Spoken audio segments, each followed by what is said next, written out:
ಕ್ರಿಸ್ತನಲ್ಲಿ ಪ್ರೀತಿಯುಳ್ಳ ಸಭೆಯವರೇ, ಶುಭ ಶುಕ್ರವಾರದ ಈ ಪವಿತ್ರ ದಿನಕ್ಕೆ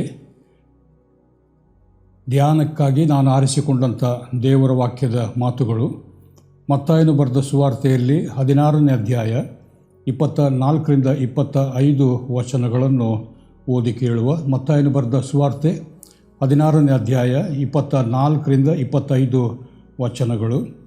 ತನ್ನ ಪ್ರಾಣವನ್ನು ಉಳಿಸಿಕೊಳ್ಳಬೇಕೆಂದಿರುವವನು ಅದನ್ನು ಕಳಕೊಳ್ಳುವನು, ಆದರೆ ನನ್ನ ನಿಮಿತ್ತವಾಗಿ ತನ್ನ ಪ್ರಾಣವನ್ನು ಕಳಕೊಂಡವನು ಅದನ್ನು ಕಂಡುಕೊಳ್ಳುವನು ಎಂಬುವುದೇ. ಕ್ರಿಸ್ತನಲ್ಲಿ ಪ್ರೀತಿಯುಳ್ಳವರೇ, ಈ ಪವಿತ್ರ ಶುಭ ಶುಕ್ರವಾರದ ದಿನದಲ್ಲಿ ನಾವೆಲ್ಲರೂ ಕೂಡ ದೇವರ ಸಾನ್ನಿಧ್ಯದಲ್ಲಿ ಒಟ್ಟಾಗಿ ಸೇರಿ ಬಂದು 2026 ವರ್ಷಗಳ ಹಿಂದೆ ಸಂಭವಿಸಿದಂಥ ಈ ಒಂದು ದಿನದಲ್ಲಿ ಆದಂಥ ಘಟನೆ, ಅದನ್ನು ನಾವು ಮತ್ತೆ ಸ್ಮರಿಸಿಕೊಂಡು ನಮ್ಮ ಜೀವಿತದಲ್ಲಿ ನಾವು ಮುಂದೆ ಸಾಗುವಂಥ ಆಲೋಚನೆಗಳನ್ನಿಟ್ಟುಕೊಂಡು ನಾವು ಈ ಆರಾಧನೆಯಲ್ಲಿ ಒಟ್ಟಾಗಿ ಕೂಡಿ ಬಂದಿದ್ದೇವೆ. ಈ ವಾಕ್ಯ ಭಾಗವನ್ನು ನಾವು ನೋಡುವಾಗ ಭಾಳ ಪ್ರಾಮುಖ್ಯವಾಗಿ ನಮಗೆ ಕಂಡುಬರುವಂಥ ವಿಚಾರ, ಅದು ಶಿಲುಬೆಯಲ್ಲಿ ತೂಗು ಹಾಕಲ್ಪಟ್ಟಂಥ ಯೇಸು ಕ್ರಿಸ್ತನ ವಿಷಯ. ಶಿಲುಬೆಯಲ್ಲಿ ತೂಗು ಹಾಕಲ್ಪಟ್ಟಂಥ ಯೇಸು ಕ್ರಿಸ್ತನ ವಿಷಯ. ಮೊದಲನೆಯ ಶತಮಾನದಲ್ಲಿ ನಾವು ನೋಡುವಾಗ ಶಿಲುಬೆ ಎಂಬಂಥ ವಿಷಯ ಅದು ಬಹಳ ಭಯಾನಕವಾದಂಥ ಒಂದು ವಿಷಯವಾಗಿತ್ತು. ಶಿಲುಬೆ ರೋಮಾಯರು ತಮ್ಮ ವಿರೋಧಿಗಳಿಗೆ, ತಮ್ಮ ತತ್ವ ನೀತಿ ಬೋಧೆಗೆ ವಿರೋಧಿಸುವಂಥವರನ್ನು ಅತ್ಯಂತ ಕ್ರೂರವಾದ ರೀತಿಯಲ್ಲಿ ಹಿಂಸೆ ಕೊಡುವುದರ ಮೂಲಕವಾಗಿ ಅವರನ್ನು ಕೊಲ್ಲುವುದಕ್ಕಾಗಿ ಉಪಯೋಗಿಸುತ್ತಿದ್ದಂಥ ಒಂದು ಅಸ್ತ್ರ ಅದು ಶಿಲುಬೆ ಆಗಿದೆ. ಈ ಶಿಲುಬೆಯನ್ನು ಮೊದಲನೇದಾಗಿ ಉಪಯೋಗ ಮಾಡ್ತಿದ್ದವರು ಬಬಿಲೋನ್ಯದವರು, ಅಸಿರಿಯದವರು, ಆ ಬಳಿಕ ಪರ್ಷಿಯದವರು, ಆ ನಂತರ ರೋಮಾಯದವರು ಈ ಒಂದು ಪದ್ಧತಿಯನ್ನು ಅದನ್ನು ಇನ್ನೂ ಹೆಚ್ಚಾದ ರೀತಿಯಲ್ಲಿ ಉಪಯೋಗಕ್ಕೆ ತರುವಂಥವರಾದರು. ತಮ್ಮ ನೀತಿ, ತಮ್ಮ ಬೋಧೆ, ತಮ್ಮ ತತ್ವಗಳಿಗೆ ವಿರೋಧ ಮಾಡುವಂಥ ಯಾರೇ ಆಗಿದ್ದರೂ ಕೂಡ ತಮ್ಮ ಪ್ರಜೆಗಳನ್ನು ಹೊರತುಪಡಿಸಿ ಇನ್ನು ಉಳಿದಂಥ ಯಾರೇ ಆಗಿದ್ದರೂ ಕೂಡ ಅವರನ್ನು ಭೀಕರವಾದ ರೀತಿಯಲ್ಲಿ ಜನಸಮೂಹ ದಟ್ಟವಾಗಿರ್ತಕ್ಕಂಥ ಸ್ಥಳದಲ್ಲಿ ಎಲ್ಲರೂ ತಪ್ಪದೇ ಈ ಒಂದು ದೃಶ್ಯವನ್ನು ನೋಡಲೇಬೇಕಾದಂಥ ಸ್ಥಳದಲ್ಲಿ ಶಿಲುಬೆಗೆ ಹಾಕಿ ಅಲ್ಲಿ ಅವರನ್ನು ಕೊಲ್ಲುತ್ತಿದ್ದಂಥ ಚಿತ್ರಹಿಂಸೆ ಕೊಟ್ಟು ಏನೆಲ್ಲ ಹಿಂಸೆ ಕೊಡಲಿಕ್ಕೆ ಸಾಧ್ಯ ಉಂಟೋ ಆ ಎಲ್ಲ ಹಿಂಸೆಗಳನ್ನು ಅವರಿಗೆ ಕೊಟ್ಟು ಅವರ ಪ್ರಾಣವನ್ನು ತೆಗೆಯುತ್ತಿದ್ದಂಥ ಒಂದು ಘಟನೆಯನ್ನು ನಾವು ನೋಡ್ತೇವೆ. ಸಾಮಾನ್ಯವಾಗಿ ಶಿಲುಬೆಯಲ್ಲಿ ಹಾಕಲ್ಪಟ್ಟಂಥ ವ್ಯಕ್ತಿಗಳು ಅವರು ಬಹಳ ಬೇಗನೆ ಸಾಯ್ತಿರಲಿಲ್ಲ. ಕೆಲವರು 3 ದಿವಸ, ಕೆಲವರು 5 ದಿವಸ, ಕೆಲವರು 1 ವಾರ ತೆಗೆದುಕೊಳ್ಳುತ್ತಿದ್ದದ್ದು ಕೂಡ ಇದೆ. ಶಿಲುಬೆಯಲ್ಲಿ ಈ ರೀತಿಯಾಗಿ ಭಯಾನಕವಾದ ರೀತಿಯಲ್ಲಿ ಅಲ್ಲಿ ನೇತಾಡುವುದರ ಮೂಲಕವಾಗಿ, ಬಾಯಾರಿಕೆಯ ಮೂಲಕವಾಗಿ, ಇನ್ನು ಸಂಪೂರ್ಣವಾಗಿ ಅವರನ್ನು ನಗ್ನ ಮಾಡಿ ಆ ಶಿಲುಬೆಯಲ್ಲಿ ನೇತಾಡುವಂಥ ಒಂದು ಪರಿಸ್ಥಿತಿ, ಈ ಎಲ್ಲ ವಿಷಯಗಳನ್ನು ಅವರು ತಾಳಿಕೊಂಡು ಆ ವೇದನೆಯನ್ನು ಯಾರಲ್ಲಿಯೂ ಕೂಡ ಹೇಳಿಕೊಳ್ಳಲಿಕ್ಕಾಗದೆ, ಯಾರೂ ಕೂಡ ಆ ವೇದನೆಯನ್ನು ಗಮನಿಸದೆ, ಬದಲಾಗಿ ಎಲ್ಲರೂ ಕೂಡ ಕುಚೋದ್ಯ ಮಾಡುತ್ತಾ, ಹಾಸ್ಯ ಮಾಡುತ್ತಾ ಈ ದೃಶ್ಯವನ್ನು ನೋಡುತ್ತಾ ಇದ್ದಂಥ ಒಂದು ಸಂದರ್ಭ. ಈ ರೀತಿಯಾಗಿ ನಾವು ಈ ಸಂದರ್ಭದಲ್ಲಿ ನಾವು ನೋಡ್ತೇವೆ, ಯೇಸು ಸ್ವಾಮಿಯನ್ನು ಶಿಲುಬೆಗೆ ಹಾಕಿ ಅವನ ಪ್ರಾಣವನ್ನು ತೆಗೆಯುತ್ತಿದ್ದಂಥ ಒಂದು ಘಟನೆ. ಈ ಘಟನೆಯನ್ನು ನಾವು ಈ ವಾಕ್ಯ ಭಾಗದಲ್ಲಿ ನಾವು ನೋಡುವಂಥ ವಿಚಾರಗಳನ್ನು ಗಮನಿಸುವಾಗ ಯೇಸು ಸ್ವಾಮಿ ಅದನ್ನು ಮುಂಚಿತವಾಗಿ ಹೇಳಿದ್ದಾನೆ. ತನ್ನ ಪ್ರಾಣವನ್ನು ಉಳಿಸಿಕೊಳ್ಳಬೇಕೆಂದಿರುವವನು ಅದನ್ನು ಕಳಕೊಳ್ಳುವನು, ಆದರೆ ನನ್ನ ನಿಮಿತ್ತವಾಗಿ ತನ್ನ ಪ್ರಾಣವನ್ನು ಕಳಕೊಂಡವನು ಅದನ್ನು ಕಂಡುಕೊಳ್ಳುವನು ಎಂಬುದಾಗಿ. ನನ್ನ ನಿಮಿತ್ತವಾಗಿ ಯಾರು ತನ್ನ ಪ್ರಾಣವನ್ನು ಕಳಕೊಳ್ಳುತ್ತಾನೋ ಅವನು ಪ್ರಾಣವನ್ನು ಕಂಡುಕೊಳ್ಳುತ್ತಾನೆ ಎಂಬುದಾಗಿ ಯೇಸು ಹೇಳುವಂಥ ಈ ಒಂದು ವಿಚಾರ. ಹೀಗಿರುವಾಗ ನಾವು ಈಗ ಧ್ಯಾನ ಮಾಡುವಂಥ ವಿಚಾರ, ಯೇಸು ಸ್ವಾಮಿ ಶಿಲುಬೆಯಲ್ಲಿ ನಮಗಾಗಿ ತೂಗು ಹಾಕಲ್ಪಟ್ಟಂಥ ವಿಚಾರದ ಕುರಿತಾಗಿ ಈಗ ಧ್ಯಾನ ಮಾಡುವಂಥದ್ದಕ್ಕಿಂತಲೂ ಕೂಡ ಆ ರೀತಿಯಾಗಿ ನಮಗೋಸ್ಕರ ಪ್ರಾಣವನ್ನು ಕೊಟ್ಟಂಥ ಯೇಸು ಸ್ವಾಮಿ ಈಗ ನಮ್ಮಿಂದ ಏನನ್ನು ಬಯಸುವಂಥವನಾಗಿದ್ದಾನೆ. ಈ ಘಟನೆ ಚರಿತ್ರೆಯಲ್ಲಿ ಅಂದು ನಡೆದು ಹೋಗಿದೆ. ನಡೆದು ಹೋದಂಥ ಘಟನೆಗೆ ನಾವು ಇಂದು ಯಾವ ರೀತಿಯಲ್ಲಿ ಸ್ಪಂದಿಸ್ತಾ ಇದ್ದೇವೆ, ಪ್ರತಿಕ್ರಿಯೆಯನ್ನು ಕೊಡ್ತಾ ಇದ್ದೇವೆ, ಅದರ ಕುರಿತಾಗಿ ನಾವು ಸ್ವಲ್ಪ ಹೊತ್ತು ಧ್ಯಾನ ಮಾಡುವಂಥವರಾಗಿದ್ದೇವೆ. ಮೊದಲನೇದಾಗಿ ನಾವು ನೋಡುವಾಗ ಯೇಸು ಸ್ವಾಮಿ ಹೇಳುವಂಥದ್ದು, ನನ್ನ ನಿಮಿತ್ತವಾಗಿ ತನ್ನ ಪ್ರಾಣವನ್ನು ಕಳ್ಕೊಳ್ಳುವವನು ಅವನು ಪ್ರಾಣವನ್ನು ಹಿಂದಕ್ಕೆ ಪಡೆದುಕೊಳ್ತಾನೆ ಎಂಬುದಾಗಿ. ಹೀಗಿರುವಾಗ ನಾವು ಗಮನಿಸಬೇಕಾದಂಥ ವಿಷಯ, ಇಲ್ಲಿ ಯೇಸು ಸ್ವಾಮಿ ನಮಗೆ ಕರೆ ಕೊಡುವಂಥದ್ದೇನಂತ ಹೇಳಿದರೆ, ನಾವು ನಮ್ಮ ವೈಯಕ್ತಿಕ ಜೀವನದಲ್ಲಿ ತೋರಿಕೆಯ ವ್ಯಕ್ತಿತ್ವವನ್ನು ನಾವು ಧರಿಸಿಕೊಂಡು ಈ ಲೋಕದಲ್ಲಿ ನಾವು ಬದುಕುವಂಥವರಾಗಿದ್ದೇವೆ. ತೋರಿಕೆಯ ವ್ಯಕ್ತಿತ್ವ, ಈ ತೋರಿಕೆಯ ವ್ಯಕ್ತಿತ್ವದಲ್ಲಿ ನಿಜವಾದಂಥ ವ್ಯಕ್ತಿತ್ವ ಕಂಡುಬರಲಿಕ್ಕೆ ಸಾಧ್ಯವಿಲ್ಲ. ತೋರಿಕೆಯ ವ್ಯಕ್ತಿತ್ವ ಅದು ನಮ್ಮನ್ನು ಮೋಸಗೊಳಿಸುವಂಥ ಒಂದು ವಿಚಾರ. ಈ ಮೋಸಗೊಳಿಸುವಂಥ ವಿಚಾರಕ್ಕೆ ನಾವು ಒಳಗಾಗಿ ಈ ಲೋಕದಲ್ಲಿ ನಾವು ಜೀವಿಸ್ತಾ ಇರುವಾಗ ನಮಗೆ ಕ್ರಿಸ್ತನ ಶಿಲುಬೆ ಮರಣ ನಮಗೆ ಅದು ಯಾವ ರೀತಿಯಲ್ಲಿಯೂ ಕೂಡ ಅರ್ಥವನ್ನು ನಮಗೆ ಕೊಡಲಿಕ್ಕೆ ಸಾಧ್ಯವಾಗುವುದಿಲ್ಲ. ಹಾಗಾಗಿ ಯೇಸು ಸ್ವಾಮಿ ಇಲ್ಲಿ ಕೇಳಿಕೊಳ್ಳುವಂಥದ್ದು ಏನಂತ ಹೇಳಿದರೆ, ನಾವು ನಮ್ಮ ತೋರಿಕೆಯ ವ್ಯಕ್ತಿತ್ವವನ್ನು ನಾವು ತ್ಯಜಿಸಿ ಬಿಟ್ಟು ಆತನ ಕಡೆಗೆ ತಿರುಗಿಕೊಳ್ಳಬೇಕೆಂಬಂಥ ವಿಚಾರ. ಯೇಸು ಸ್ವಾಮಿ ಗೆತ್ಸೇಮನೆ ತೋಟದಲ್ಲಿ ಆತನು ಹಿಡಿದುಕೊಡಲ್ಪಟ್ಟ ಹಿಂದಿನ ದಿವಸದ ರಾತ್ರಿಯಲ್ಲಿ ತಂದೆಯೊಂದಿಗೆ ಆತನು ಪ್ರಾರ್ಥನೆ ಮಾಡುವಾಗ ಆತನು ಹೇಳುವಂಥ ಒಂದು ಮಾತು ಏನಂತ ಹೇಳಿದರೆ, ಶಿಲುಬೆ ಅವನ ಕಣ್ಣೆದುರಿಗೆ ಕಾಣ್ತಾ ಇದೆ. ಆ ಶಿಲುಬೆ ಕಾಣ್ತಿರುವಂಥ ದೃಶ್ಯ ಅವನನ್ನೂ ಕೂಡ ಅದು ಬಹಳವಾಗಿ ಅವನನ್ನು ಗಲಿಬಿಲಿಗೊಳಿಸಿದೆ. ಹೀಗಿರುವಾಗ ಯೇಸು ತಂದೆಯಲ್ಲಿ ಕೇಳಿಕೊಳ್ತಾನೆ, ತಂದೆಯೇ ಸಾಧ್ಯವಾಗುವುದಾಗಿದ್ದರೆ ಈ ಪಾತ್ರೆಯನ್ನು ನನ್ನಿಂದ ತೊಲಗಿಸು, ಆದರೂ ಕೂಡ ನನ್ನ ಚಿತ್ತವಲ್ಲ ನಿನ್ನ ಚಿತ್ತ ನೆರವೇರಲಿ ಎಂಬುದಾಗಿ ಯೇಸು ಹೇಳುವಂಥ ಮಾತನ್ನು ನಾವು ನೋಡ್ತೇವೆ. ಹೀಗಿರುವಾಗ ಯೇಸು ಈ ರೀತಿಯಾಗಿ ಪ್ರಾರ್ಥಿಸಿದವನು ನಮ್ಮನ್ನು ಕೂಡ ಇಂದು ಆತನು ಕೇಳಿಕೊಳ್ಳುವಂಥದ್ದು ಏನಂತ ಹೇಳಿದರೆ, ನೀವು ನಿಮ್ಮ ಚಿತ್ತಕ್ಕಾಗಿ ಬದುಕಬೇಡಿ, ಬದಲಾಗಿ ತಂದೆಯ ಚಿತ್ತಕ್ಕಾಗಿ ಬದುಕಿ. ತಂದೆಯ ಚಿತ್ತದಲ್ಲಿ ನಾನು ಶಿಲುಬೆಯನ್ನು ಏರಿದೆನು, ಶಿಲುಬೆಗೆ ಏರುವುದರ ಮೂಲಕವಾಗಿ ನಾನು ನಿಮ್ಮನ್ನು ಪಾಪದ ಬಂಧನದಿಂದ ಬಿಡುಗಡೆಗೊಳಿಸಲಿಕ್ಕೆ ಸಾಧ್ಯವಾಯಿತು. ನಾನು ಶಿಲುಬೆಗೆ ಹೋಗದೇ ಇರುವುದಾಗಿದ್ದರೆ ನಿಮ್ಮನ್ನು ಪಾಪದಿಂದ ನನಗೆ ಬಿಡಿಸಲಿಕ್ಕೆ ಸಾಧ್ಯವಾಗ್ತಿರಲಿಲ್ಲ.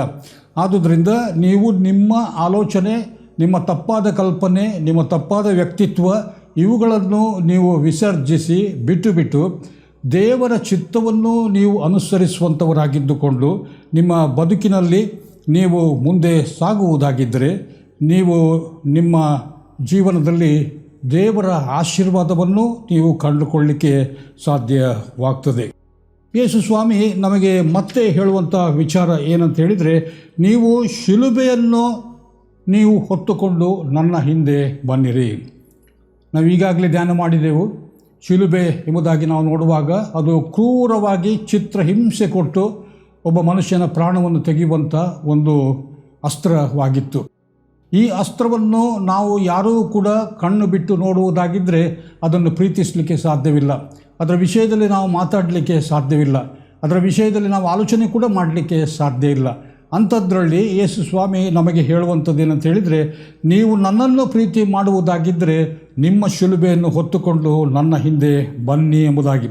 ಶಿಲುಬೆಯನ್ನು ಹೊತ್ತುಕೊಂಡು ಬರುವುದಂತ ಹೇಳಿದರೆ ತಪ್ಪಾದಂಥ ವ್ಯಕ್ತಿತ್ವ, ಸರಿ ಇಲ್ಲದಂಥ ವ್ಯಕ್ತಿತ್ವವನ್ನು ನಾವು ಧರಿಸಿಕೊಂಡು ಈ ಲೋಕದಲ್ಲಿ ನಾವು ಮುಂದೆ ಸಾಗುವಾಗ ನಾವು ದೇವರ ಆಲೋಚನೆಯನ್ನು ಬಿಟ್ಟು ನಾವು ನಮ್ಮದೇ ಆಲೋಚನೆಗಳನ್ನು ಇಟ್ಟುಕೊಂಡು ಮುಂದೆ ಸಾಗುವಾಗ ನಮ್ಮ ಜೀವಿತದಲ್ಲಿ ನಾವು ಅನೇಕ ಬಾರಿ ಅದೆಷ್ಟೋ ವಿಷಯಗಳಲ್ಲಿ ನಾವು ಎಡುವಂಥದ್ದು, ತಪ್ಪಿ ಬೀಳುವಂಥದ್ದು, ಸರಿಯಲ್ಲದ ವಿಷಯಗಳನ್ನು ಮಾಡುವಂಥದ್ದು, ಆ ಮೂಲಕ ಜೀವನದಲ್ಲಿ ಸೋಲು, ಅಪಜಯ, ನಿರಾಶೆ ಇವೆಲ್ಲವನ್ನು ಕೂಡ ನಾವು ನಮ್ಮ ಜೀವನದ ನಾನಾ ಹಂತಗಳಲ್ಲಿ ಇದನ್ನು ನಾವು ಅನುಭವಿಸಿದ್ದೇವೆ. ಇದು ನಮ್ಮೆಲ್ಲರಿಗೂ ಕೂಡ ಗೊತ್ತಿರತಕ್ಕಂಥ ವಿಚಾರ.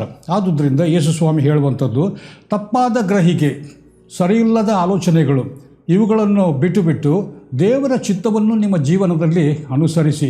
ದೇವರ ಚಿತ್ತವನ್ನು ಅನುಸರಿಸಬೇಕಾದರೆ ನೀವು ನಿಮ್ಮ ಜೀವನದಲ್ಲಿ ಈ ತನಕ ಪ್ರೀತಿ ಮಾಡಿಕೊಂಡು ಬಂದಂಥ, ಬೆಳೆಸಿಕೊಂಡು ಬಂದಂಥ ವಿಚಾರಗಳು, ಪೋಷಿಸಿ ಬಂದಂಥ ಆಲೋಚನೆಗಳು, ವಸ್ತುಗಳು, ಸ್ಥಳಗಳು ಇವು ಯಾವುದೇ ಕೂಡ ನಿಮ್ಮ ಜೀವನದಲ್ಲಿ ಇರುವುದಾಗಿದ್ದರೆ ಇವೆಲ್ಲವನ್ನು ನೀವು ನಿರಾಕರಿಸಿ, ಇವೆಲ್ಲವುಗಳಿಗೆ ತರುವಂಥ ಅಪಮಾನಗಳಿಂದ ನೀವು ಪಾರಾಗಿ, ಇವೆಲ್ಲವುಗಳಿಂದ ನಿಮಗೆ ಬರುವಂಥ ಒಂದು ಸಂಕಟ ನಿಮ್ಮ ಜೀವನದಲ್ಲಿ ಇದರಿಂದ ಪಾರಾಗುವುದಕ್ಕಾಗಿ ನೀವು ಇದೆಲ್ಲವನ್ನು ಕೂಡ ವಿಸರ್ಜಿಸಿ ಬರುವುದು ಎಂಬುದಾಗಿ ಹೇಳುವುದಾಗಿದ್ದರೆ ಅದೇ ನಿಮ್ಮ ಜೀವನದಲ್ಲಿ ಶಿಲುಬೆಯನ್ನು ಹೊತ್ತುಕೊಳ್ಳುವಂಥದ್ದು.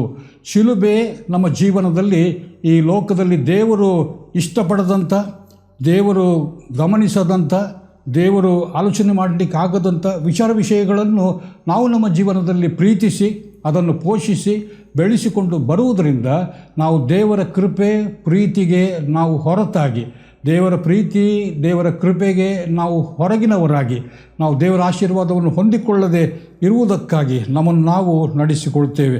ಆದುದರಿಂದ ಯೇಸು ಸ್ವಾಮಿ ಹೇಳುವಂಥದ್ದು, ನನ್ನ ಶಿಲುಬೆ ಹೊತ್ತುಕೊಂಡು ಬರುವುದೆಂಬುದಾಗಿ ಹೇಳುವುದಾಗಿದ್ದರೆ ಬರೀ ಅದು ನಮ್ಮ ಬದುಕಿನಲ್ಲಿ ನಾವು ಶಿಲುಬೆಯನ್ನು ಮನೆಯಲ್ಲಿ ಇಟ್ಟುಕೊಳ್ಳುವಂಥದ್ದು, ನಮ್ಮ ಮೈ ಮೇಲೆ ಧರಿಸಿಕೊಳ್ಳುವಂಥದ್ದು, ನಮ್ಮ ಪವಿತ್ರ ಸ್ಥಳಗಳಲ್ಲಿ ಇಟ್ಟುಕೊಂಡು ನಾವು ಅದನ್ನು ನೋಡುವಂಥದ್ದು, ಇದು ಮಾಡಿದರೆ ನಮ್ಮ ಜೀವನದಲ್ಲಿ ಸಾಲುವುದಿಲ್ಲ. ಶಿಲುಬೆ ಯಾಕಾಗಿ ಉಗಮವಾಯಿತು? ಶಿಲುಬೆ ಯಾಕಾಗಿ ಸ್ಥಾಪಿಸಲ್ಪಟ್ಟಿತ್ತು? ಶಿಲುಬೆಯಲ್ಲಿ ಯಾಕಾಗಿ ಯೇಸು ಕ್ರಿಸ್ತನು ಕ್ರೂಜಿತನಾದನು? ಇದನ್ನು ನಾವು ಗಮನಿಸುವಾಗ ಯೇಸು ಸ್ವಾಮಿ ನಮ್ಮ ತಪ್ಪಾದಂಥ ವ್ಯಕ್ತಿತ್ವ, ಸರಿ ಇಲ್ಲದಂಥ ಆಲೋಚನೆಗಳು, ಸರಿ ಇಲ್ಲದಂಥ ಮಾರ್ಗದಲ್ಲಿ ನಾವು ನಡೆಯುತ್ತಿದ್ದರಿಂದ ಅದರ ಫಲಿತಾಂಶವಾಗಿ ಯೇಸು ಸ್ವಾಮಿ ತನ್ನ ಮೇಲೆ ನಮ್ಮೆಲ್ಲ ಪಾಪ ಅಪರಾಧದ ದೋಷಗಳನ್ನು ಹೊತ್ತುಕೊಂಡು ಅವನು ಸತ್ತದ್ದರಿಂದ ಈ ಹೊತ್ತು ಶಿಲುಬೆ ಎಂಬುದಾಗಿ ಹೇಳುವಾಗ ಶಿಲುಬೆಗೆ ಯಾಕಾಗಿ ಯೇಸು ಕ್ರೂಜಿಸಲ್ಪಟ್ಟನು, ಆ ಎಲ್ಲ ವಿಚಾರಗಳನ್ನು ನಮ್ಮ ಜೀವನದಲ್ಲಿ ನಾವು ವಿಸರ್ಜಿಸಿ ಬಿಟ್ಟು ಅದರ ಕುರಿತಾಗಿ ನಾವು ಆಲೋಚನೆ ಮಾಡದೆ, ಅದರ ಸಮೀಪಕ್ಕೆ ನಾವು ಹೋಗದೆ, ನಾವು ದೇವರನ್ನು ದೃಷ್ಟಿಸಿ ನೋಡುವುದರ ಮೂಲಕವಾಗಿ ಶಿಲುಬೆಯಲ್ಲಿ ನಮಗಾಗಿ ಕ್ರೂಜಿತನಾದಂಥ ಯೇಸು ಕ್ರಿಸ್ತನು ಯಾತಕ್ಕಾಗಿ ಕ್ರೂಜಿತನಾದನು ಎಂಬ ವಿಷಯವನ್ನು ಗಮನಿಸುವಾಗ ನಾವು ನಮ್ಮ ಬದುಕಿನಲ್ಲಿ ಯೇಸು ಸ್ವಾಮಿ ಅಂದು ಶಿಲುಬೆಗೆ ಹಾಕಲ್ಪಟ್ಟಾಗ ಆತನು ಆ ಮಾರ್ಗದಲ್ಲಿ ಹೋಗುತ್ತಿರುವಾಗ ಅವನ ಜೊತೆಯಲ್ಲಿ ಸಿಮೋನನು ಆ ಶಿಲುಬೆಯನ್ನು ಹೊತ್ತುಕೊಳ್ಳುವಂಥದ್ದನ್ನು ನಾವು ನೋಡ್ತೇವೆ. ಯೇಸು ಸ್ವಾಮಿ ಶಿಲುಬೆಯನ್ನು ಹೊತ್ತು ಆತನು ದಣಿದಾಗ ಈ ವ್ಯಕ್ತಿಯನ್ನು ಕರೆದು ಈ ವ್ಯಕ್ತಿ ಶಿಲುಬೆಯನ್ನು ಹೊತ್ತುಕೊಂಡು ಹೋಗುವಂಥದ್ದನ್ನು ನಾವು ನೋಡುವಾಗ ನಮ್ಮ ಜೀವಿತದಲ್ಲಿಯೂ ಕೂಡ ಯೇಸು ಸ್ವಾಮಿ ಶಿಲುಬೆಯನ್ನು ಹೊತ್ತುಕೊಂಡ ಹಾಗೆ ನಮ್ಮ ಜೀವಿತದಲ್ಲಿಯೂ ಕೂಡ ನಾವು ಹೊತ್ತುಕೊಳ್ಳಬೇಕು. ನಿಜವಾಗಿಯೂ ಕೂಡ ಮರದ ಶಿಲುಬೆಯನ್ನು ನಮ್ಮ ಮೇಲೆ ಹೊತ್ತುಕೊಂಡು ಹೋಗುವುದು ಎಂಬುದಾಗಿ ಅರ್ಥ ಅಲ್ಲ. ಶಿಲುಬೆಗೆ ಯಾಕಾಗಿ ಯೇಸು ಕ್ರಿಸ್ತನು ಹಾಕಲ್ಪಟ್ಟನು, ಯಾವ ಕಾರಣಗಳಿಂದ ಆತನು ಶಿಲುಬೆಗೆ ಹಾಕಲ್ಪಟ್ಟನು ಎಂಬುದಾಗಿ ನಾವು ನೋಡುವಾಗ ತಪ್ಪಾದಂಥ ವ್ಯಕ್ತಿತ್ವ, ತಪ್ಪಾದಂಥ ಆಲೋಚನೆಗಳು, ತಪ್ಪಾದ ಮಾರ್ಗ ಇವುಗಳಲ್ಲಿ ನಾವು ನಡೆದದ್ರಿಂದ, ನಾವು ಮಾಡಿದ್ರಿಂದ, ನಾವು ಆಲೋಚನೆ ಮಾಡಿದ್ರಿಂದ ಯೇಸು ಕ್ರಿಸ್ತನು ಕ್ರೂಜಿತನಾದನು. ಹೀಗಿರುವಾಗ ಅಂಥದ್ದನ್ನು ನಾವು ಬಿಟ್ಟು ನಾವು ನಮ್ಮ ಜೀವನದಲ್ಲಿ ಮುಂದೆ ಸಾಗುವಾಗ ಅದನ್ನು ನಾವು ಜೀವನದಲ್ಲಿ ಶಿಲುಬೆಯನ್ನು ಹೊತ್ತುಕೊಳ್ಳುವಂಥದ್ದು ಎಂಬುದಾಗಿ ಅದರ ಅರ್ಥ ಬರ್ತದೆ. ಈ ರೀತಿಯಾಗಿ ನಾವು ಮುಂದೆ ಹೋಗುವಾಗ ಶಿಲುಬೆ ನಮ್ಮ ಜೀವಿತದಲ್ಲಿ ಸಂಬಂಧಗಳು ಅದು ಬಹಳ ಕಷ್ಟಕರವಾಗಿ ಕಂಡು ಬರುವಾಗ, ನಾವು ಇತರರ ಒಂದು ಏಳಿಗೆಗಾಗಿ ನಾವು ಶ್ರಮಿಸದೆ ಇರುವಂಥ ಆಲೋಚನೆಗಳು, ಈ ಎಲ್ಲ ವಿಚಾರಗಳಲ್ಲಿ ನಾವು ಅದನ್ನು ದೇವರ ದೃಷ್ಟಿಯಲ್ಲಿ ನಾವು ಆಲೋಚಿಸಿ, ದೇವರು ನಮ್ಮ ಜೀವಿತ ತಪ್ಪಾದ ಮಾರ್ಗದಲ್ಲಿ, ಸರಿಯಿಲ್ಲದ ಮಾರ್ಗದಲ್ಲಿ ನಡೆದಿರುವುದಾಗಿದ್ದರೂ ಕೂಡ ದೇವರು ನಮ್ಮೊಂದಿಗೆ ಸಂಬಂಧವನ್ನು ಬೆಳೆಸಿದ, ದೇವರು ನಮ್ಮೊಂದಿಗೆ ಸಂಬಂಧ ಬೆಳೆಸಿ ನಮ್ಮನ್ನು ಸರಿಯಾದ ಮಾರ್ಗದಲ್ಲಿ ನಡೀಲಿಕ್ಕಾಗುವ ಹಾಗೆ ಅವಕಾಶ ಮಾಡಿಕೊಟ್ಟ. ಹಾಗಿರುವಾಗ ನಾವು ಕೂಡ ನಮ್ಮ ಜೀವನದಲ್ಲಿ ಮತ್ತೊಬ್ಬರೊಂದಿಗೆ ವ್ಯವಹರಿಸುವಾಗ ನಾವು ಸಂಬಂಧಗಳನ್ನು ಬೆಳೆಸಿಕೊಳ್ಳಬೇಕಾದಂಥವರು. ಅವರ ಜೀವನ ಅದು ಹೇಗೆ ಇರುವುದಾಗಿದ್ದರೂ ಕೂಡ ಅವರನ್ನು ಸರಿಯಾದ ಮಾರ್ಗದಲ್ಲಿ ತರುವುದಕ್ಕಾಗಿ ನಮ್ಮ ಜೀವನದ ರೀತಿ ನೀತಿಗಳು ಅವರನ್ನು ಆಕರ್ಷಿಸಬೇಕಾಗಿದೆ. ಆ ರೀತಿಯಾಗಿ ನಾವು ಮಾಡುವಾಗ ನಮ್ಮ ಜೀವನದಲ್ಲಿ ನಮಗೆ ಸಂಕಟಗಳು ಬರಬಹುದು, ನಮ್ಮ ಜೀವನದಲ್ಲಿ ಅಪಹಾಸ್ಯಗಳು ಬರಬಹುದು, ನಮ್ಮ ಜೀವನದಲ್ಲಿ ಅವಹೇಳನಗಳು ಬರಬಹುದು. ಆದರೆ ಇವೆಲ್ಲವನ್ನು ಕೂಡ ನಾವು ಯೇಸು ಕ್ರಿಸ್ತನು ಸಹಿಸಿಕೊಂಡ ಹಾಗೆ ನಮ್ಮ ಜೀವಿತದಲ್ಲಿಯೂ ಕೂಡ ನಾವು ಸಹಿಸಿಕೊಂಡು ಮತ್ತೊಬ್ಬರ ಸೇವೆಯಲ್ಲಿ ನಾವು ತೊಡಗಿಕೊಳ್ಳುವಾಗ ಅದೇ ನಿಜವಾದಂಥ ಒಂದು ಶಿಷ್ಯತ್ವ ಎಂಬುದಾಗಿ ನಾವು ನೋಡುತ್ತೇವೆ. ಯೇಸು ಸ್ವಾಮಿ ಮತ್ತೆ ನಮಗೆ ಹೇಳುವಂಥ ವಿಚಾರಗಳು ಏನಂತ ಹೇಳಿದರೆ, ನೀವು ಈ ರೀತಿಯಾಗಿ ನಿಮ್ಮ ತಪ್ಪಾದ ಆಲೋಚನೆಗಳು, ತಪ್ಪಾದಂಥ ಕಲ್ಪನೆಗಳು ಇವುಗಳನ್ನು ಬಿಟ್ಟು ನೀವು ಮುಂದೆ ಸಾಗುವುದಾಗಿದ್ದರೆ ಆಗ ಮಾತ್ರ ನೀವು ನನ್ನ ಪರಿಚಯವನ್ನು ಮಾಡಿಕೊಳ್ಳಲಿಕ್ಕೆ ಸಾಧ್ಯ. ಆಗ ಮಾತ್ರ ಈ ಲೋಕಕ್ಕೆ ನನ್ನನ್ನು ಕಳಿಸಿಕೊಟ್ಟಂಥ ತಂದೆಯಾದ ದೇವರ ಚಿತ್ತವನ್ನು ನೀವು ಅರ್ಥ ಮಾಡಿಕೊಳ್ಳಲಿಕ್ಕೆ ಸಾಧ್ಯ. ಹೀಗಿರುವಾಗ ನಮ್ಮ ಬದುಕಿನಲ್ಲಿ ನಾವು ನೋಡಬೇಕಾದಂಥ ವಿಚಾರ ಏನಂತ ಹೇಳಿದರೆ, ಯೇಸು ಸ್ವಾಮಿ ಶಿಲುಬೆಗೆ ಹಾಕಲ್ಪಟ್ಟಂಥ ವಿಚಾರವನ್ನು ಪ್ರಾಪಂಚಿಕ ಜನರು ನೋಡುವಾಗ ಅವರಿಗೆ ಅಭಿಪ್ರಾಯ ಬರುವಂಥದ್ದು ಸಾಮಾನ್ಯ. ಏನಂತ ಹೇಳಿದರೆ, ಯೇಸು ಕ್ರಿಸ್ತನು ಅನೇಕರನ್ನು ಆತನು ಅನಾರೋಗ್ಯದಿಂದ, ಬಂಧನಗಳಿಂದ, ಅವರನ್ನು ಬಿಡಿಸಿದ, ಕಾಪಾಡಿದ. ಆದರೆ ಯೇಸು ತನ್ನನ್ನು ತಾನೇ ಶಿಲುಬೆಯಲ್ಲಿ ಕಾಪಾಡಿಕೊಳ್ಳಲಿಕ್ಕೆ ಆಗದೆ ಹೋದನು. ಇತರರನ್ನು ಕಾಪಾಡಿದ, ತನ್ನನ್ನು ಕಾಪಾಡಿಕೊಳ್ಳಲಿಕ್ಕೆ ಆಗದೆ ಹೋದ. ಯೇಸುವಿನ ಕುರಿತಾಗಿ ಅಲ್ಲಿ ಶಿಲುಬೆಯ ಅಡಿಯಲ್ಲಿದ್ದಂಥ ಜನರು ಕೂಡ ಈ ರೀತಿಯಾದಂಥ ಮಾತುಗಳನ್ನು, ಅಪಹಾಸ್ಯದ ಕುಚೋದ್ಯ ಮಾತುಗಳನ್ನು ಯೇಸು ಸ್ವಾಮಿಗೆ ಹೇಳಿದ್ದುಂಟು. ಆದರೆ ಲೋಕದ ದೃಷ್ಟಿಯಲ್ಲಿ ಶಿಲುಬೆಯಲ್ಲಿ ಏನು ಅಪಜಯ ಎಂಬುದಾಗಿ ಲೋಕ ಕಂಡಿತು. ಆದರೆ ಆ ಅಪಜಯದಲ್ಲಿ ಬಹಳ ಏನು ಹೇಳ್ತೇವೆ, ಆಳವಾದ ರೀತಿಯಲ್ಲಿ, ಗ್ರಹಿಸಿಕೊಳ್ಳಲಿಕ್ಕೆ ಆಗದಂಥ ರೀತಿಯಲ್ಲಿ ದೇವರ ಕಲ್ಪನೆ, ದೇವರ ಯೋಚನೆ, ದೇವರ ಸಂಕಲ್ಪ ಅಲ್ಲಿ ನೆರವೇರುತ್ತಾ ಇತ್ತು. ಏನಂತ ಹೇಳಿದರೆ, ಮರಣವನ್ನು ಜಯಿಸಿ ದೇವರು ತನ್ನ ಮಗನನ್ನು ಪುನರುತ್ಥಾನಗೊಳಿಸುವಂಥ ಒಂದು ವಿಚಾರ. ಯೇಸು ಸ್ವಾಮಿ ಸತ್ತದ್ದು ಹೌದು, ಸತ್ತು ಹೂಣಲ್ಪಟ್ಟದ್ದು ಹೌದು, ಗೋರಿ ಒಳಗೆ 3 ದಿವಸ ಇದ್ದದ್ದು ಹೌದು. ಆದರೆ ಯೇಸು ಸ್ವಾಮಿ ಸತ್ತವರೊಳಗೆ ಉಳಿಯಲಿಲ್ಲ, ಬದಲಾಗಿ ಆತನು ಸತ್ತವರೊಳಗಿಂದ ಎಬ್ಬಿಸಲ್ಪಟ್ಟನು. ಶಿಲುಬೆಯಲ್ಲಿ ಹಾಕಲ್ಪಟ್ಟಂಥ ಯೇಸುವಿನ ದೃಶ್ಯವನ್ನು ಲೋಕದವರು ನೋಡುವಾಗ ಇದು ಅಪಜಯ ಎಂಬುದಾಗಿ ಕಂಡುಕೊಂಡರು. ಆದರೆ ದೇವರ ದೃಷ್ಟಿಯಲ್ಲಿ ಅಪಜಯದ ಒಳಗಿನಿಂದ ಜಯವನ್ನು ದೇವರು ಪುನರುತ್ಥಾನದ ಮೂಲಕವಾಗಿ ಆತನು ತಂದು ಕೊಟ್ಟನು ಜಗತ್ತಿಗೆ ಎಂಬುದನ್ನು ನಾವಿಲ್ಲಿ ನೋಡಬೇಕಾಗಿದೆ. ಈ ರೀತಿಯಾಗಿ ನಾವು ಗಮನಿಸುವಾಗ ನಮ್ಮ ಜೀವಿತದಲ್ಲಿ ಯೇಸು ಕ್ರಿಸ್ತನ ಬದುಕು, ಯೇಸು ಕ್ರಿಸ್ತನು ಶಿಲುಬೆಯಲ್ಲಿ ತನ್ನ ಪ್ರಾಣವನ್ನು ಕೊಟ್ಟಂಥ ವಿಷಯಗಳು, ಇದೆಲ್ಲವನ್ನು ಕೂಡ ಗಮನಿಸುವಾಗ ಚರಿತ್ರೆಯಲ್ಲಿ ಸಂಭವಿಸಿದಂಥ ಏನೋ ಒಂದು ಪವಿತ್ರ ಘಟನೆ, ಆ ಪವಿತ್ರ ಘಟನೆಯ ಕುರಿತಾಗಿ ನಾವು ಇಂದು ಆಲಯದಲ್ಲಿ ಕುಳಿತುಕೊಂಡು ಧ್ಯಾನ ಮಾಡಿ ನಮ್ಮಷ್ಟಕ್ಕೆ ಮನೆಗೆ ಹೋಗುವುದಲ್ಲ. ಬದಲಾಗಿ ಯೇಸು ಕ್ರಿಸ್ತನ ಶಿಲುಬೆ ಅದು ನನ್ನ ಜೀವಿತದಲ್ಲಿ, ನಮ್ಮ ಜೀವಿತದಲ್ಲಿ ಇಂದು ಮನೆ ಮಾಡಬೇಕಾಗಿದೆ. ಯೇಸು ಕ್ರಿಸ್ತನ ಶಿಲುಬೆ ನಮ್ಮನ್ನು ಸ್ಪರ್ಶಿಸಬೇಕಾಗಿದೆ. ಯೇಸು ಕ್ರಿಸ್ತನ ಶಿಲುಬೆ ನಮ್ಮನ್ನು ಸಂದರ್ಶಿಸಬೇಕಾಗಿದೆ. ಯೇಸು ಕ್ರಿಸ್ತನ ಶಿಲುಬೆ ನಮ್ಮ ಕ್ರೈಸ್ತ ಸಭೆಯ ಬದುಕನ್ನು, ಭವಿಷ್ಯವನ್ನು ಅದು ಸಂಪೂರ್ಣವಾಗಿ ಪರಿವರ್ತನೆ ಮಾಡುವಂಥ ಶಕ್ತಿ ಅದಕ್ಕಿದೆ. ನಾವು ಈ ಲೋಕದಲ್ಲಿ ಬದುಕುವಂಥವರು, ಈ ಲೋಕದ ಅನೇಕ ರೀತಿಯಾದಂಥ ಆಗು ಹೋಗುಗಳ ಮಧ್ಯದಲ್ಲಿ ನಾವು ಸಾಗುವಾಗ ಲೋಕಕ್ಕೆ ಸಂಬಂಧಪಟ್ಟ ಅನೇಕ ವಿಚಾರಗಳನ್ನು ನಾವು ಮೈಗೂಡಿಸಿಕೊಂಡು ಶಿಲುಬೆಯ ವಿಚಾರದಲ್ಲಿ ನಾವು ಮೈಮರೆತು ಬಿಡುವಂಥವರಾಗಿದ್ದೇವೆ.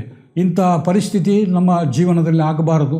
ಇಂಥ ಪರಿಸ್ಥಿತಿ ನಮ್ಮ ಸಭೆಗಳಲ್ಲಿ ಆಗಬಾರದು. ಇಂಥ ಪರಿಸ್ಥಿತಿ ನಮ್ಮದು ಎಂದಿಗೂ ಕೂಡ ಆಗಬಾರದು. ಯೇಸು ಕ್ರಿಸ್ತನ ಶಿಲುಬೆ, ಆ ಶಿಲುಬೆಯಲ್ಲಿ ಯೇಸು ಸ್ವಾಮಿ ನಮಗೋಸ್ಕರ ತನ್ನ ಪ್ರಾಣವನ್ನು ಕೊಡುವುದರ ಮೂಲಕವಾಗಿ ನಾವು ಕಳೆದುಕೊಳ್ಳಬಹುದಾದಂಥ ಪ್ರಾಣವನ್ನು ರಕ್ಷಿಸುವುದಕ್ಕೋಸ್ಕರ ಆತನು ತನ್ನ ಪ್ರಾಣವನ್ನು ಕಳೆದುಕೊಂಡ. ಹೀಗಿರುವಾಗ ಈ ಒಂದು ಪವಿತ್ರ ಒಂದು ಕಾರ್ಯ, ಇದನ್ನು ನಾವು ಸ್ಮರಿಸಿಕೊಂಡು ಗೌರವಿಸಿ ಅಭಿಮಾನದಿಂದ ನಾವು ನಮ್ಮ ಜೀವಿತದಲ್ಲಿ ನಾವು ನಮ್ಮನ್ನು ಆತನ ಕೈಗಳಿಗೆ ಒಪ್ಪಿಸಿಕೊಟ್ಟು ಆತನು ನಮ್ಮನ್ನು ಯಾವ ರೀತಿಯಲ್ಲಿ ನಡೆಯಬೇಕೆಂಬುದಾಗಿ ಆತನು ಬಯಸುತ್ತಾನೋ ಆ ದಾರಿಯಲ್ಲಿ ನಾವು ನಡೆಯುವುದರ ಮೂಲಕವಾಗಿ ನಾವು ತಪ್ಪಾದ ಗ್ರಹಿಕೆಯಿಂದ, ತಪ್ಪಾದ ಕಲ್ಪನೆಗಳಿಂದ, ತಪ್ಪಾದ ಆಲೋಚನೆಗಳಿಂದ ನಾವು ಹೊರಬಂದು ನಾವು ಸರಿಯಾದ ವಿಚಾರಗಳನ್ನು, ಸರಿಯಾದ ಸಂಕಲ್ಪಗಳನ್ನು, ಸರಿಯಾದ ದೃಷ್ಟಿಯನ್ನು ಇಟ್ಟುಕೊಂಡು ನಮ್ಮ ಜೀವಿತದಲ್ಲಿ ಮುಂದೆ ಸಾಗಲಿಕ್ಕಾಗುವ ಹಾಗೆ ಯೇಸು ಕ್ರಿಸ್ತನ ಶಿಲುಬೆ ಮರಣ ಅದು ನಮ್ಮನ್ನು ಇಂದು ಸ್ಪರ್ಶಿಸಲಿ, ನಮ್ಮನ್ನು ನಮ್ಮ ಜೀವಿತದಲ್ಲಿ ಅದು ನಮ್ಮೊಂದಿಗೆ ಮಾತನಾಡಲಿ. ಆ ಮೂಲಕವಾಗಿ ನಾವು ದೇವರೊಂದಿಗೆ ನಮ್ಮ ಕೈಗಳನ್ನು ಆತನಿಗೆ ಕೊಟ್ಟು ಜೋಡಿಸಿ ನಾವು ಆತನ ರಾಜ್ಯದ ಸೇವೆಯಲ್ಲಿ ಮುಂದೆ ಸಾಗಲಿಕ್ಕಾಗುವ ಹಾಗೆ ನಮ್ಮ ಬದುಕನ್ನು ಆತನಿಗೆ ಸಮರ್ಪಿಸಿಕೊಳ್ಳುವ. ಯೇಸು ಕ್ರಿಸ್ತನ ಪರಿಶುದ್ಧ ನಾಮದಲ್ಲಿ ಈ ಧ್ಯಾನವನ್ನು ತಂದೆಯಾದ ದೇವರು, ಮಗನಾದಂಥ ದೇವರು, ಪರಿಶುದ್ಧಾತ್ಮನಾದಂಥ ದೇವರು ಆಶೀರ್ವದಿಸಿ ನಮ್ಮೆಲ್ಲರ ಬದುಕನ್ನು ಆತನ ಮಹಿಮೆಗೋಸ್ಕರ ಸುಂದರವಾದ ರೀತಿಯಲ್ಲಿ ರೂಪಿಸಿ ಈ ಲೋಕದಲ್ಲಿ ಮುನ್ನಡೆಸಲಿ. ಇರಲೇಬಾರದು ಸಭೆಯೂ ಇಲ್ಲದ ಗ್ರಾಮ, ಇರಬಾರದೆಲ್ಲಿಯೂ ವಾರ್ತೆ ತಲುಪದ ಊರು. ಇರಲೇಬಾರದು ಸಭೆಯೂ ಇಲ್ಲದ ಗ್ರಾಮ, ಇರಬಾರದೆಲ್ಲಿಯೂ. ಇದುವೇ